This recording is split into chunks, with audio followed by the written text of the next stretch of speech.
ਉੱਥੋਂ on the spot ਹੀ ਮੈਨੂੰ phone ਆ ਗਏ ਸੀਗੇ ਵੀ ਕਾਰ ਦਾ ਐਕਸੀਡੈਂਟ ਹੋ ਗਿਆ ਦੀਪ ਦਾ। ਪਹਿਲਾਂ ਵੀ ਉਹਨੂੰ ਥੋੜ੍ਹਾ ਸੀਰੀਅਸ ਹੀ ਆ, ਫਿਰ ਹੌਲੀ ਹੌਲੀ ਹੁੰਦੇ ਹੁੰਦੇ ਥੋੜ੍ਹੇ ਕੁ ਟਾਈਮ 'ਚ ਹੀ ਮੈਨੂੰ ਪਤਾ ਲੱਗ ਗਿਆ ਸੀਗਾ ਕਿ ਹੀ ਇਜ਼ ਨਾਟ ਵਿਦ ਅਸ। ਤਾਂ ਇਟ ਵਾਜ਼ ਵੈਰੀ ਸ਼ੌਕਿੰਗ। ਕਰ ਰਹੇ ਨੇ ਕਿ ਇਸ ਦੀ ਪੂਰੀ ਤਰ੍ਹਾਂ ਜਾਂਚ ਕੀਤੀ ਜਾਵੇ। ਇਹ ਵੀ ਕਿਹਾ ਜਾ ਰਿਹਾ ਕਿ ਇਹ ਹਾਦਸਾ ਨਹੀਂ, ਸਾਜ਼ਿਸ਼ ਹੈ। ਤੁਸੀਂ ਇਸ ਨੂੰ ਕਿਵੇਂ ਦੇਖਦੇ ਹੋ? ਦੇਖੋ, ਜਿਹੜੀ ਇਨਵੈਸਟੀਗੇਸ਼ਨ ਆਲਰੇਡੀ ਉੱਥੇ ਦੀ ਪੁਲਿਸ ਅਤੇ ਇੰਟੈਲੀਜੈਂਸ ਕਰ ਰਹੀ ਹੈ ਜੀ। ਉਹਦੀ ਰਿਪੋਰਟ 1-2 ਦਿਨਾਂ 'ਚ ਆਪਣੇ ਕੋਲ ਆ ਜਾਊਗੀ। ਉਸ 'ਤੇ ਦੇਖਾਂਗੇ, ਜੇ ਸੈਟਿਸਫਾਈ ਹੋਏ ਤਾਂ ਠੀਕ ਹੈ, ਨਹੀਂ ਹੋਏ ਤਾਂ ਵੀ ਵਿਲ ਫਰਦਰ ਮੂਵ ਦਾ ਜਿਹੜੀਆਂ ਉਹਦੀਆਂ ਸਾਡੇ ਹੈਗੇ ਹੈਗੇ ਰਾਈਟਸ, ਉਹ ਅਸੀਂ ਉਸ ਅਕੋਰਡਿੰਗ ਨਾਲ ਪ੍ਰੋਸੀਡ ਵਿਦ ਕਰਾਂਗੇ। ਜਿਹੜਾ 26 ਵਾਲਾ ਇੰਸੀਡੈਂਟ ਸੀਗਾ, ਉਸ ਤੋਂ ਬਾਅਦ ਉਹਨੂੰ ਜੋ ਟੈਗ ਦਿੱਤਾ ਗਿਆ, it was narrative thrown by the competitors, ਜਿਨ੍ਹਾਂ ਤੋਂ ਉਹਨੂੰ ਖਤਰਾ ਸੀਗਾ, ਜਿਹੜੇ ਬੰਦਿਆਂ ਨੂੰ ਵੀ ਦੀਪ ਸਾਡੀ ਹੋਂਦ ਖਤਮ ਕਰ ਦੂਗਾ, ਉਹਨਾਂ ਨੇ ਸਾਰਾ ਨੈਰੇਟਿਵ ਪਲੈਨਡ ਆਊਟ ਕਰਕੇ ਥਰੋ ਕੀਤਾ ਸੀ। ਤਾਂ ਉਹਨੇ ਕਦੇ, ਜਿਵੇਂ ਆਪਾਂ ਕਹਿ ਲਈਏ ਵੀ ਚਾਹ ਤੱਕ ਨਹੀਂ ਪੀਤੀ ਸੀ, ਅਲਕੋਹਲ ਤਾਂ ਬਹੁਤ ਦੂਰ ਦੀ ਗੱਲ ਸੀਗੀ। ਉਸ ਦੇ ਬਾਰੇ ਮੈਨੂੰ ਦੱਸਣ ਦੀ ਲੋੜ ਨਹੀਂ। ਸਾਰੇ ਜੋ ਉਹਨੂੰ ਕਦੇ ਮਿਲਿਆ ਜਾਂ ਜਿਹੜੇ ਲੋਕਾਂ 'ਚ ਵਿਚਰਿਆ, ਉਹਨਾਂ ਨੇ ਆਪਣੇ ਆਪ ਹੀ ਉਹ ਗੱਲ ਕਲੀਅਰ ਕਰਤੀ ਆ ਵੀ ਦੀਪ ਕੀ ਸੀਗਾ, ਕੀ ਉਹਦਾ ਵੇ ਆਫ ਲਿਵਿੰਗ ਸੀਗਾ। ਉਹਦੇ ਲਈ ਮੈਂ ਜੇ ਹੁਣ ਇੱਥੇ ਕਲੈਰੀਫਿਕੇਸ਼ਨ ਦਊਂਗਾ, ਐਂ ਲੱਗੂਗਾ ਵੀ ਭਰਾ ਆਪਦੇ ਭਰਾ ਨੂੰ ਡਿਫੈਂਡ ਕਰ ਰਿਹਾ ਹੈਗਾ। ਪੰਜਾਬੀ ਅਦਾਕਾਰ ਦੀਪ ਸਿੱਧੂ ਸੰਸਾਰ ਨੂੰ ਅਲਵਿਦਾ ਕਹਿ ਗਏ 15 ਫਰਵਰੀ ਨੂੰ, ਪਰ ਉਹਨਾਂ ਦੇ ਵੱਡੇ ਭਰਾ ਮਨਦੀਪ ਸਿੱਧੂ ਸਾਡੇ ਨਾਲ ਮੌਜੂਦ ਨੇ। ਗੱਲਬਾਤ ਕਰਦੇ ਹਾਂ। ਸਤਿ ਸ਼੍ਰੀ ਅਕਾਲ ਜੀ। ਸਤਿ ਸ਼੍ਰੀ ਅਕਾਲ ਜੀ। ਸਰ, ਉਹਨਾਂ ਦਾ ਜਿਹੜਾ ਲਾਸਟ ਪ੍ਰੋਜੈਕਟ ਸੀ, ਉਹ ਵੀ ਹੁਣ ਜਿਹੜਾ ਰਿਲੀਜ਼ ਦੀ ਮਿਆਦ 'ਤੇ ਹੈ। ਜੇ ਅਸੀਂ ਲਾਹੌਰ ਪੜ੍ਹਦੇ ਹੁੰਦੇ, ਗੀਤ ਵੀ ਕਿਹਾ ਜਾ ਰਿਹਾ ਹੈ, ਸ਼ਾਰਟ ਫਿਲਮ ਵੀ ਕਹੀ ਜਾ ਰਹੀ ਹੈ, ਅਤੇ ਇਹ ਜਿਹੜਾ ਗੀਤ ਹੈ ਕਾਫੀ ਕੁਝ ਬਿਆਨ ਕਰ ਰਿਹਾ। ਤੁਸੀਂ ਕੀ ਕਹਿਣਾ ਚਾਹੁੰਦੇ ਹੋ? ਦੇਖੋ, ਜਿਹੜਾ ਇਹ ਬਾਈ ਦਾ ਲਾਸਟ ਪ੍ਰੋਜੈਕਟ, ਜੇ ਆਪਾਂ ਕਹੀਏ, ਜੇ ਅਸੀਂ ਲਾਹੌਰ ਪੜ੍ਹਦੇ ਹੁੰਦੇ ਸੀ, ਇਹ ਉਹਦੀ ਲਾਈਫ, ਜੋ ਉਹ ਅਸਲ ਜ਼ਿੰਦਗੀ ਵਿੱਚ ਸੀਗਾ, ਜੋ ਉਹ ਅਸਲ ਜ਼ਿੰਦਗੀ ਵਿੱਚ ਕਰਨਾ ਚਾਹੁੰਦਾ ਸੀ, ਪੰਜਾਬ ਦੀ ਗੱਲ ਕਰਦਾ ਸੀ, ਪੰਜਾਬ ਦੇ ਹੱਕਾਂ ਦੀ ਗੱਲ ਕਰਦਾ ਸੀ, ਉਸ ਨੂੰ ਬਹੁਤ ਸੋਹਣੇ ਤਰੀਕੇ ਨਾਲ ਰਿਪਰਜੈਂਟ ਕਰ ਰਿਹਾ ਹੈਗਾ। ਅਤੇ ਇਹਨੂੰ ਅਸੀਂ ਫੋਰਚੂਨੇਟ ਵੀ ਕਹਾਂਗੇ, ਅਨਫੋਰਚੂਨੇਟ ਵੀ ਕਹਾਂਗੇ ਵੀ ਜੋ ਉਹ ਗੱਲ ਕਰਦਾ ਸੀ ਉਹੀ ਅੱਜ ਆਪਣੇ ਕੋਲ ਇੱਥੇ ਮੌਜੂਦ ਆ, ਪਰ ਦੀਪ ਆਪਣੇ ਵਿੱਚ ਨਹੀਂ ਹੈ। ਜਿਹੜਾ ਵੱਡਾ ਭਰਾ ਹੁੰਦਾ ਹੈ ਅਤੇ ਜਿਹੜਾ ਛੋਟਾ ਭਰਾ ਹੁੰਦਾ ਹੈ, ਹਮੇਸ਼ਾ ਹੀ ਇਹ ਕਿਹਾ ਜਾਂਦਾ ਹੈ ਕਿ ਜਿਹੜਾ ਵੱਡਾ ਭਰਾ ਪਿਓ ਸਮਾਨ ਵੀ ਕਿਹਾ ਜਾਂਦਾ ਹੈ। ਤੁਸੀਂ ਕੀ ਕੁਝ ਦੱਸਦੇ ਰਹੇ ਜੇ ਹਮੇਸ਼ਾ ਹੀ ਦੀਪ ਸਿੱਧੂ ਨੂੰ ਕਿ ਇਹ ਗੱਲਾਂ ਤੇਰੀਆਂ ਨੇ ਗਲਤ ਨੇ ਅਤੇ ਇਹ ਸਹੀ ਹੈ, ਜਾਂ ਕਹਿੰਦੇ ਰਹੇ ਕਿ ਤੂੰ ਜਿੱਥੇ ਹੈ, ਜੋ ਵੀ ਕਰ ਰਿਹਾ ਸਹੀ ਹੈ? ਨਹੀਂ, ਦੇਖੋ, ਜੋ ਉਹ ਗੱਲ ਕਰਦਾ ਸੀਗਾ, ਉਹ as per the law, within the limitations of the constitution ਹੀ ਉਹਨੇ ਕੀਤੀਆਂ। ਕੋਈ ਉਹਨੇ ਲਾਅ ਬ੍ਰੇਕ ਵਾਲੀ ਗੱਲ ਨਹੀਂ ਕੀਤੀ, ਜਾਂ ਉਹਨੇ ਸਾਰੀ ਜੋ ਵੀ ਉਹਦੀ ਸਟੇਟਮੈਂਟ ਸੀ, ਜੋ ਉਹਦੀਆਂ ਇੰਟਰਵਿਊ ਸੀ, ਜੋ ਉਹਦੀ ਸਟੇਜ ਤੋਂ ਕਰਦਾ ਸੀ, ਉਹ ਵਿਦਇਨ ਦਾ ਲਿਮਿਟੇਸ਼ਨਸ ਗੱਲ ਕਰਦਾ ਸੀ, ਅਤੇ ਆਪਣੇ ਰਾਈਟਸ ਲਈ ਆਪਾਂ ਨੂੰ ਅਵੇਅਰ ਕਰਦਾ ਸੀਗਾ ਵੀ ਇਹ ਜਿਹੜੇ ਹੈਗੇ ਆ ਰਾਈਟਸ ਹੈ ਆਪਣੇ ਕੋਲੇ, ਅਤੇ ਆਪਾਂ ਨੂੰ ਇਹਦੇ ਬਾਰੇ ਖੜਨਾ ਚਾਹੀਦਾ ਹੈਗਾ। ਇਹੀ ਉਹਦੀ ਗੱਲ ਸੀਗੀ। ਜੇ ਆਪਾਂ ਨੂੰ ਆਪਣੇ ਰਾਈਟਸ ਹੀ ਕਲੇਮ ਕਰਨੇ ਆ ਗਏ ਤਾਂ ਆਪਾਂ ਇੱਕ ਵੱਖਰਾ ਪੰਜਾਬ ਸਿਰਜ ਲਾਂਗੇ। ਇਹੀ ਉਹ ਗੱਲ ਕਰਦਾ ਸੀਗਾ। ਉਹਦੇ ਲਈ ਆਪਾਂ ਨੂੰ ਸਭ ਨੂੰ ਇਕੱਠੇ ਹੋ ਕੇ ਚੱਲਣਾ ਵੀ ਚਾਹੀਦਾ ਹੈਗਾ। ਜਦੋਂ ਕਿਸਾਨੀ ਅੰਦੋਲਨ ਦੀ ਗੱਲ ਕਰੀਏ ਤਾਂ ਹੱਕ ਦੀ ਜਿਹੜੀ ਹੈ, ਕਿਸਾਨਾਂ ਦੀ ਆਵਾਜ਼ ਜਿਹੜੀ ਹੈ ਬੁਲੰਦ ਕਰਦੇ ਰਹੇ ਨੇ, ਸੁਰਖੀਆਂ ਦੇ ਵਿੱਚ ਰਹੇ ਨੇ ਮੀਡੀਆ ਦੀ, ਅਤੇ ਉਸ ਸਮੇਂ ਤੁਸੀਂ ਕੀ ਜਿਹੜੀ ਹੈ ਉਹਨਾਂ ਨੂੰ ਸੇਧ ਦੇਣ ਵਾਲੀ ਗੱਲਾਂ ਕਰਦੇ ਸੀ? ਦੇਖੋ, ਉਹਦੀ ਨੌਲੇਜ ਪੂਰੀ ਸੀਗੀ। ਉਹਦੇ ਲਈ ਪੂਰੀ ਲਾਅ ਜਿਹੜੇ ਗਵਰਨਮੈਂਟ ਨੇ ਕੀਤੇ ਸੀ, ਉਹਦੇ ਬਾਰੇ ਉਹਨੂੰ ਪੂਰੀ ਨੌਲੇਜ ਸੀ। ਉਹਨੂੰ ਇਹ ਵੀ ਉਹਦੇ ਕੌਨਸੀਕੁਐਂਸਿਸ ਵੀ ਪਤਾ ਸੀਗੇ ਕਿ ਫਰਦਰ ਇਹਦੇ ਕੀ ਹੋਣੇ ਆ, ਕੀ ਗਰਾਊਂਡ ਲੈਵਲ 'ਤੇ ਇਹਦਾ ਇਫੈਕਟ ਹੋਣਾ ਗਾ। ਇਸ ਲਈ ਉਹਨੇ ਆਵਾਜ਼ ਉਠਾਉਣੀ ਮੈਂ ਸੋਚਦਾ ਕਿ ਉਹ ਫਸਟ ਪਰਸਨ ਹੀ ਸੀ ਜਿਹਨੇ ਕਿ ਇਸ ਚੀਜ਼ ਦੀ ਆਵਾਜ਼ ਉਠਾਈ ਵੀ ਇਹਦੇ ਆਪਾਂ ਨੂੰ ਫਰਦਰ ਇਫੈਕਟਸ ਕੀ ਹੋਣਗੇ। ਉਸ ਤੋਂ ਬਾਅਦ ਹੀ ਸਾਰਿਆਂ ਨੇ ਇਹ ਚੀਜ਼ 'ਤੇ ਰਿਐਕਟ ਕੀਤਾ ਵੀ ਇਹ ਜੋ ਲਾਜ਼ ਗਵਰਨਮੈਂਟ ਨੇ ਕੀਤੇ ਆ ਪਾਸ ਆਨ, ਇਹ ਗਲਤ ਆ।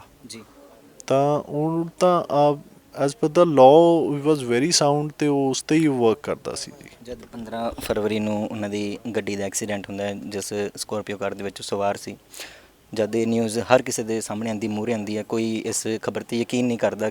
ਕਿਸੇ ਨੂੰ ਇਹ ਲੱਗਦਾ ਕਿ ਫੇਕ ਨਾ ਹੋਵੇ ਕਿਤੇ, ਪਰ ਜਦੋਂ ਇਸ ਦੀ ਅਸਲੀਅਤ ਸਾਹਮਣੇ ਆਉਂਦੀ ਹੈ ਅਤੇ ਹਰ ਕਿਸੇ ਨੂੰ ਇੱਕ ਵੱਡਾ ਝਟਕਾ ਲੱਗਦਾ। ਅੱਜ ਵੀ ਦੀਪ ਸਿੱਧੂ ਨੂੰ ਲੋਕ ਯਾਦ ਕਰਦੇ ਨੇ, ਅਤੇ ਹਮੇਸ਼ਾ ਹੀ ਲੋਕਾਂ ਦੇ ਦਿਲਾਂ ਦੇ ਵਿੱਚ ਦੀਪ ਸਿੱਧੂ ਯਾਦ ਰਹੇਗਾ। ਪਰ ਜਦੋਂ ਤੁਹਾਡੇ ਮੂਹਰੇ ਖਬਰ ਆਉਂਦੀ ਹੈ ਅਤੇ ਤੁਸੀਂ ਉਸ ਸਮੇਂ ਇਟਸ ਵੈਰੀ ਅਨਫੋਰਚੂਨੇਟ। ਜਦੋਂ ਮੈਨੂੰ ਪਤਾ ਲੱਗਿਆ, ਆਈ ਵਾਜ਼ ਵੈਰੀ ਸ਼ੌਕਡ ਕਿ ਉਹਦੀ ਕਾਰ ਦਾ ਐਕਸੀਡੈਂਟ ਹੋ ਗਿਆ। ਪਹਿਲਾਂ ਨਹੀਂ ਮੈਨੂੰ ਪਤਾ ਲੱਗਿਆ ਫਿਰ ਵੀ ਉੱਥੋਂ ਔਨ ਦਾ ਸਪੌਟ ਹੀ ਮੈਨੂੰ ਫੋਨ ਆ ਗਏ ਸੀਗੇ ਵੀ ਕਾਰ ਦਾ ਐਕਸੀਡੈਂਟ ਹੋ ਗਿਆ ਦੀਪ ਦਾ। ਪਹਿਲਾਂ ਵੀ ਉਹਨੂੰ ਥੋੜ੍ਹਾ ਸੀਰੀਅਸ ਹੀ ਆ, ਫਿਰ ਹੌਲੀ ਹੌਲੀ ਹੁੰਦੇ ਹੁੰਦੇ ਥੋੜ੍ਹੇ ਕੁ ਟਾਈਮ 'ਚ ਹੀ ਮੈਨੂੰ ਪਤਾ ਲੱਗ ਗਿਆ ਸੀਗਾ ਕਿ ਹੀ ਇਜ਼ ਨਾਟ ਵਿਦ ਅਸ। ਤਾਂ ਇਟ ਵਾਜ਼ ਵੈਰੀ ਸ਼ੌਕਿੰਗ। ਜੀ, ਪੰਜਾਬ ਦੇ ਲੋਕ ਮੰਗ ਕਰ ਰਹੇ ਨੇ ਕਿ ਇਸ ਦੀ ਪੂਰੀ ਤਰ੍ਹਾਂ ਜਾਂਚ ਕੀਤੀ ਜਾਵੇ। ਇਹ ਵੀ ਕਿਹਾ ਜਾ ਰਿਹਾ ਹੈ ਕਿ ਇਹ ਹਾਦਸਾ ਨਹੀਂ, ਸਾਜ਼ਿਸ਼ ਹੈ। ਤੁਸੀਂ ਇਸ ਨੂੰ ਕਿਵੇਂ ਦੇਖਦੇ ਹੋ? ਦੇਖੋ, ਜਿਹੜੀ ਇਨਵੈਸਟੀਗੇਸ਼ਨ ਆ ਆਲਰੇਡੀ ਉੱਥੇ ਦੀ ਪੁਲਿਸ ਤੇ ਇੰਟੈਲੀਜੈਂਸ ਕਰ ਰਹੀ ਹੈ ਜੀ। ਉਹਦੀ ਰਿਪੋਰਟ 1-2 ਦਿਨਾਂ 'ਚ ਆਪਣੇ ਕੋਲੇ ਆ ਜਾਊਗੀ। ਉਸ 'ਤੇ ਦੇਖਾਂਗੇ, ਜੇ ਸੈਟਿਸਫਾਈ ਹੋਏ ਤਾਂ ਠੀਕ ਹੈ, ਨਹੀਂ ਹੋਏ ਤਾਂ ਵੀ ਵਿਲ ਫਰਦਰ ਮੂਵ ਦਾ ਜਿਹੜੀਆਂ ਉਹਦੀਆਂ ਸਾਡੇ ਹੈਗੇ ਹੈਗੇ ਰਾਈਟਸ, ਉਹ ਅਸੀਂ ਉਸ ਅਕੋਰਡਿੰਗ ਨਾਲ ਪ੍ਰੋਸੀਡ ਵਿਦ ਕਰਾਂਗੇ ਜੀ। ਜੀ, ਇੱਕ ਸਮਾਂ ਸੀ ਜਦੋਂ ਟੈਗ ਲਗਾਇਆ ਗਿਆ ਦੀਪ ਸਿੱਧੂ ਦੇ ਗੱਦਾਰ ਦਾ, ਪਰ ਜਿਨ੍ਹਾਂ ਨੇ ਟੈਗ ਲਗਾਇਆ ਉਹ ਵੀ ਭੁੱਬਾ ਮਾਰ ਅੱਜ ਦੇ ਸਮੇਂ ਦੇ ਵਿੱਚ ਰੋ ਰਹੇ ਨੇ।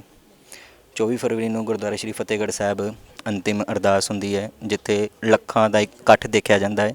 ਉਸ ਦੇ ਚਾਹੁਣ ਵਾਲੇ ਉੱਥੇ ਪਹੁੰਚਦੇ ਨੇ, ਅੰਤਿਮ ਅਰਦਾਸ ਦੇ ਵਿੱਚ ਸ਼ਾਮਲ ਹੁੰਦੇ ਨੇ, ਸ਼ਰਧਾਂਜਲੀ ਦਿੰਦੇ ਨੇ, ਦੁੱਖ ਦਾ ਪ੍ਰਗਟਾਵਾ ਕਰਦੇ ਨੇ ਅਤੇ ਕੌਮੀ ਯੋਧੇ ਦਾ ਜਿਹੜਾ ਐਲਾਨ ਕੀਤਾ ਜਾਂਦਾ ਹੈ। ਕਿੰਨਾ ਕੁ ਅੱਜ ਮਾਣ ਮਹਿਸੂਸ ਹੋ ਰਿਹਾ ਕਿ ਭਾਵੇਂ ਮੇਰਾ ਭਰਾ ਇਸ ਦੁਨੀਆ ਦੇ ਵਿੱਚ ਨਹੀਂ ਹੈ, ਪਰ ਜਿਹੜੀ ਪੰਜਾਬ ਦੀ, ਪੰਜਾਬੀਅਤ ਦੀ, ਪੰਜਾਬੀ ਮਾਂ ਬੋਲੀ ਦੀ ਗੱਲ ਕਰਦਾ ਰਿਹਾ ਹੈ।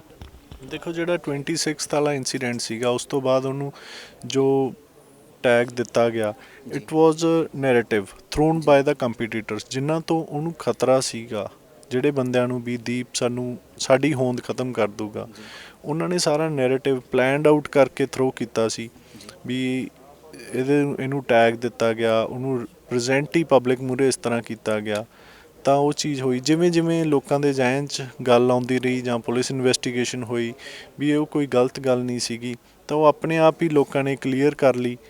ਅਤੇ ਬਾਕੀ ਉਹਦੇ ਲਾਸਟ ਰਾਈਟਸ 'ਤੇ ਉਹ ਸਭ ਲੋਕਾਂ ਦੇ ਇਕੱਠ ਨੇ ਇਹ ਚੀਜ਼ ਕਲੀਅਰ ਕਰਤੀ ਵੀ ਦੀਪ ਦੀ ਕੀ ਹੋਂਦ ਲੋਕਾਂ ਦੇ ਦਿਲਾਂ ਵਿੱਚ ਘਰ ਕਰ ਚੁੱਕੀ ਸੀ, ਅਤੇ ਉਹਨਾਂ ਨੇ ਉਹ ਆਪਣੇ ਆਪ ਨੂੰ ਪ੍ਰਗਟਾਵਾ ਕੀਤਾ।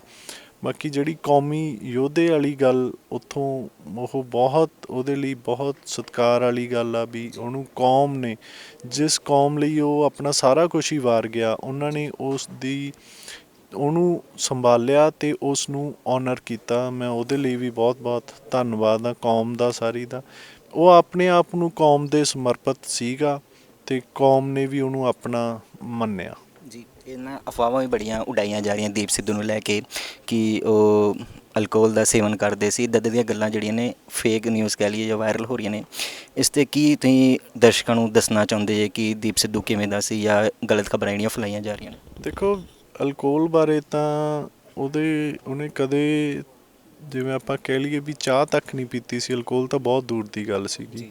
ਉਸ ਦੇ ਬਾਰੇ ਮੈਨੂੰ ਦੱਸਣ ਦੀ ਲੋੜ ਨਹੀਂ। ਸਾਰੇ ਜੋ ਉਹਨੂੰ ਕਦੇ ਮਿਲਿਆ ਜਾਂ ਜਿਹੜੇ ਲੋਕਾਂ 'ਚ ਵਿਚਰਿਆ, ਉਹਨਾਂ ਨੇ ਆਪਣੇ ਆਪ ਹੀ ਉਹ ਗੱਲ ਕਲੀਅਰ ਕਰਤੀ ਆ ਵੀ ਦੀਪ ਕੀ ਸੀਗਾ, ਕੀ ਉਹਦਾ ਵੇ ਆਫ ਲਿਵਿੰਗ ਸੀਗਾ। ਉਹਦੇ ਲਈ ਮੈਂ ਜੇ ਹੁਣ ਇੱਥੇ ਕਲੈਰੀਫਿਕੇਸ਼ਨ ਦਊਂਗਾ, ਐਂ ਲੱਗੂਗਾ ਵੀ ਆਪਦੇ ਭਰਾ ਨੂੰ ਡਿਫੈਂਡ ਕਰ ਰਿਹਾ ਹੈਗਾ। ਮੈਂ ਉਹਦੇ ਬਾਰੇ ਕੁਛ ਨਹੀਂ ਕਹਿਣਾ। ਜੋ ਲੋਕਾਂ ਨੂੰ ਹੈਗਾ, ਸਭ ਨੂੰ ਉਹਦੇ ਬਾਰੇ ਪਤਾ ਹੈਗਾ। ਉਹਦੇ ਬਾਰੇ ਆਪਾਂ ਦੱਸ ਕੇ ਬਿਆਨ ਨਹੀਂ ਕਰ ਸਕਦੇ ਗੇ। ਅਤੇ ਮੈਂ ਇਹੀ ਕਰੂੰਗਾ ਸਭ ਨੂੰ ਗੁਜ਼ਾਰਿਸ਼ ਵੀ ਜਿਹੜੀ ਐਟਲੀਸਟ ਤੁਹਾਨੂੰ ਗੱਲ ਪਤਾ ਸੱਚ ਆ, ਉਹੀ ਚੀਜ਼ ਚਲਾਓ। ਆਪਾਂ ਇੱਕ ਬੰਦੇ ਦੇ ਜਾਣ ਪਿੱਛੋਂ ਉਹਦੇ 'ਤੇ ਕੋਈ ਐਲੀਗੇਸ਼ਨ ਜਾਂ ਕੋਈ ਹੋਰ ਉਹ ਨਾ ਹੀ ਲਾਈਏ ਤਾਂ ਚੰਗੀ ਗੱਲ ਆ।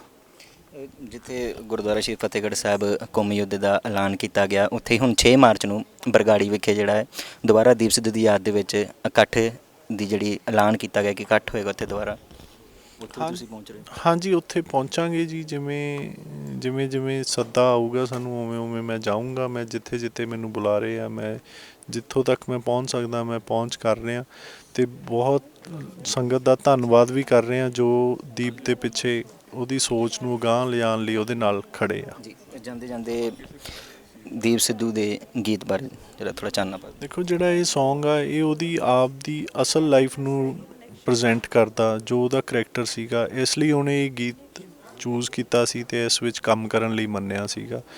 ਇਹਦੇ ਬਾਰੇ ਆਪਾਂ ਨੂੰ ਦੱਸਣ ਦੀ ਨਹੀਂ, ਲੋਕ ਆਪਣੇ ਆਪ ਕੋਰਿਲੇਟ ਕਰ ਲੈਣਗੇ, ਪਬਲਿਕ ਉਸ ਨੂੰ। ਧੰਨਵਾਦ ਜੀ, ਥੈਂਕ ਯੂ। ਸੋ ਇਹ ਸੀ ਸਾਡੇ ਨਾਲ ਮਰਹੂਮ ਅਦਾਕਾਰ ਦੀਪ ਸਿੱਧੂ ਦੇ ਵੱਡੇ ਭਰਾ ਮਨਦੀਪ ਸਿੱਧੂ, ਜਿਨ੍ਹਾਂ ਨੇ ਦੀਪ ਸਿੱਧੂ ਬਾਰੇ ਕਈ ਖਾਸ ਗੱਲਾਂ ਦੱਸੀਆਂ ਨੇ। ਅਤੇ ਉਹਨਾਂ ਦਾ ਨਵਾਂ ਗੀਤ ਆ ਰਿਹਾ ਹੈ, ਜੇ ਅਸੀਂ ਲਾਹੌਰ ਪੜ੍ਹਦੇ ਹੁੰਦੇ। ਕੈਮਰਾਮੈਨ ਬਲਵਿੰਦਰ ਸਿੰਘ ਦੇ ਨਾਲ ਮੈਂ ਅਕਸ਼ਦੀਪ ਸਿੰਘ।